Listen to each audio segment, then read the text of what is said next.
gives a completely wrong picture of the family. They weren't tradesmen in that sense, or craftsmen in that sense. They were highly sophisticated teachers, the rabbis, and they also married. That's another point. But Sir Lawrence Gardner talks about that. He describes all this so clearly, and our misconceptions are based on ignorance. We didn't know the Jewish laws. We didn't realize what the traditions were. So we've got quite the wrong end of the stick over a lot of things. Like the virgin birth. It sounds to me as if Sir Lawrence is right. Well, that's right. I think that we now have a terrific body of evidence to show that the top Vatican historians, Baronius in particular, who followed from Polydor Virgilo, who did a history of Britain. He was the Pope's tax collector, and when he came to collect taxes in Britain, he did a history of Britain for Henry VII. And in that history of Britain, he explained that the first church and of Christianity started at Glastonbury in AD 37. So this caused great stirrings in Rome, and then they said, oh, we've got somebody else to do another story. So Baronius came along, who was the official Vatican historian, and produced all the evidence which totally confirmed what Virgil had actually said. And not only that, but he also gave all the great historians we had, like Gildas and Monmouth and all the other people who had done this research, he gave them backing. And so the whole story of Christianity starting in Britain and being totally compatible with what the Druids are doing, and the Druids actually supporting it and pushing that brand of Christianity forward. The best evidence we have is from the Vatican itself. Of course, we put labels on things, and before long they don't mean anything at all. It's just that we call this thing Christianity, that Druidism, that's something else. We have to classify them. It's a pity we can't go back to the source of everything and understand the general laws, isn't it? That's right, and the message that we're putting out on the Golden Age Project website is that there was a benevolent source from whence we came. I belong to a spiritual group which is worldwide. It has got a name, but it's a fairly modern Indian name. And I don't want to label it, really. We have certain,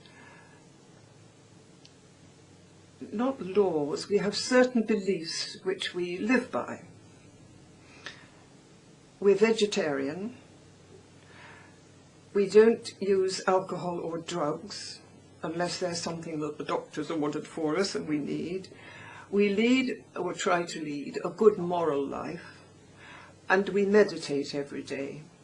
And the meditation is the most important thing. The others add up to that. And the meditation is very much like the path of light in that we we leave this world for a certain length of time and try to concentrate by means of a few words on higher things, like our Master.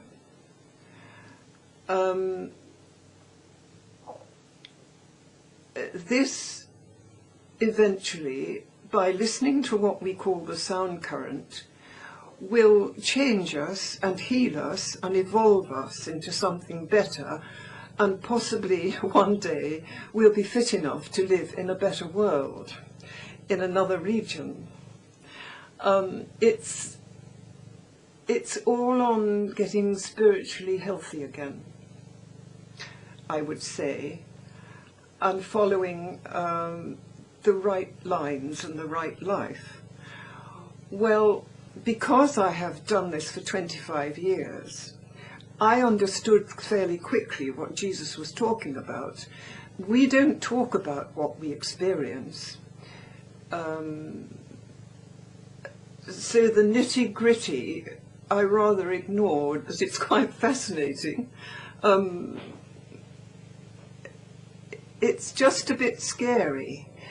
But we have our Master who has initiated us and who is always with us, all of us, so that if we do get beyond here, he will look after us and take us where we belong up there or out there. Or I don't know if that makes sense to you, Yeah.